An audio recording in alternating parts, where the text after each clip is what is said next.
is Sarah in Studio 304. In this video, I'm going to show you how to retouch eyes, teeth, and skin in your photos using the dodge, burn, and sponge tools in Photoshop. We'll also look at how you can use the history brush if any of the effects you apply look too obvious.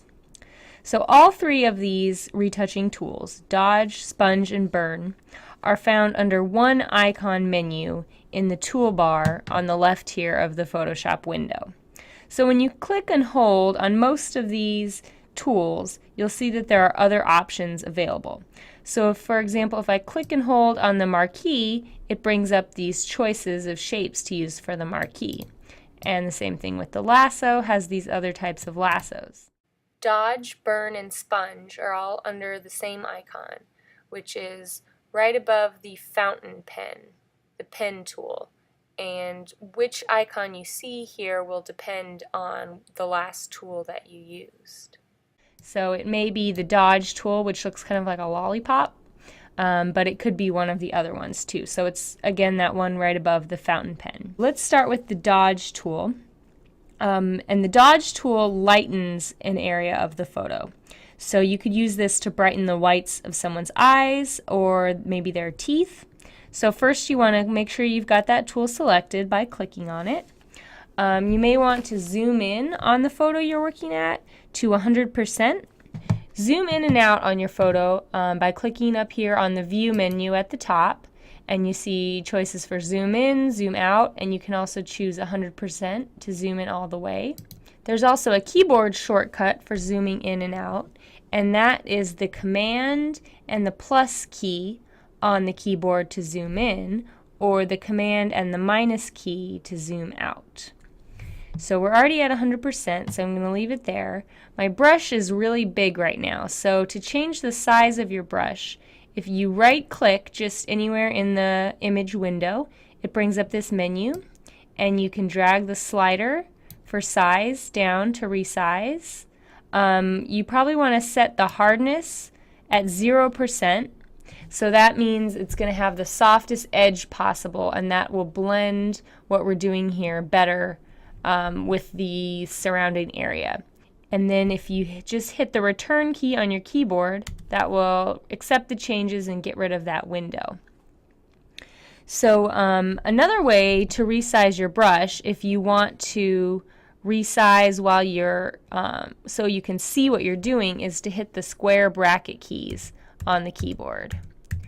So when you get it to the size you want, you just click in the area that you want to brighten with dodge, and you might want to do a little bit in the irises as well as the whites, and if it doesn't look white enough, you can do it again to brighten it more. And then we can come over and do the other eye as well. If you mess up, you can just type Command Z on the keyboard, and then Command Z again will bring it back. And remember, you can also use the history panel over here on the right side to go back to any earlier stage. So if I wanted to change any of my steps, or go down to the latest one there. And then click the double arrows to collapse that window. You can also lighten wrinkles by painting over them with the dodge tool. Just make sure to not do it too much, or it's going to look too obvious and too retouched. So I'll make my brush a little bigger and kind of swipe over those areas to just brighten them up a little bit. You can also use this for the teeth area. Resize my brush a little bit. Just watch out for the gum area, so you might have to resize your brush a couple times. Another thing you can do for teeth, if they look a little yellow, is to use the sponge tool. So what the sponge tool does is it removes the saturation or the intensity of the color from whatever area you paint over with it. So the sponge tool is in the same menu where the dodge tool was. So if you click and hold, you can choose the sponge tool. I'm just going to go back a few steps so we can see what it does to the teeth.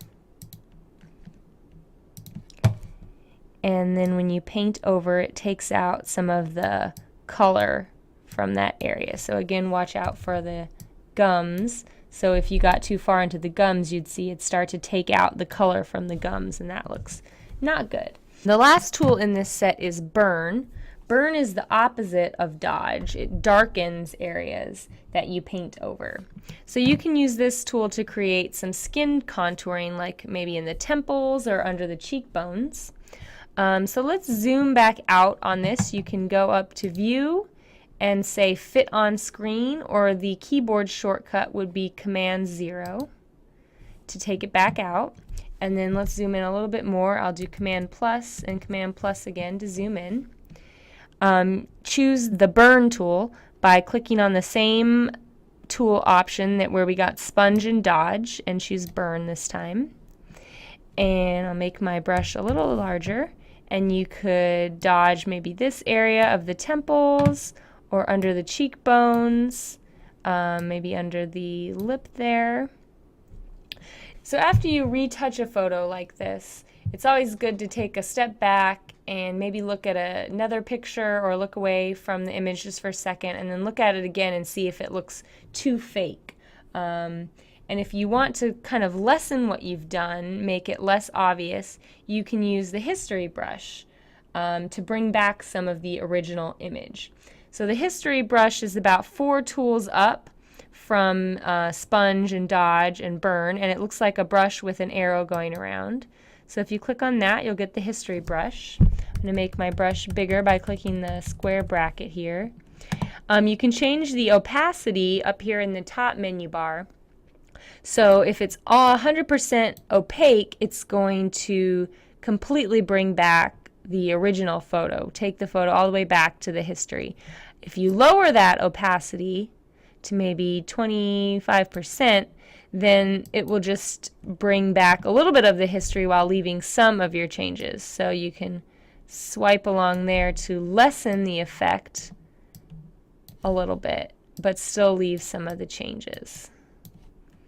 So those are some ways to subtly retouch your photos, and in the next video we'll look at some more intense retouching to like removing blemishes or wrinkles in the photo.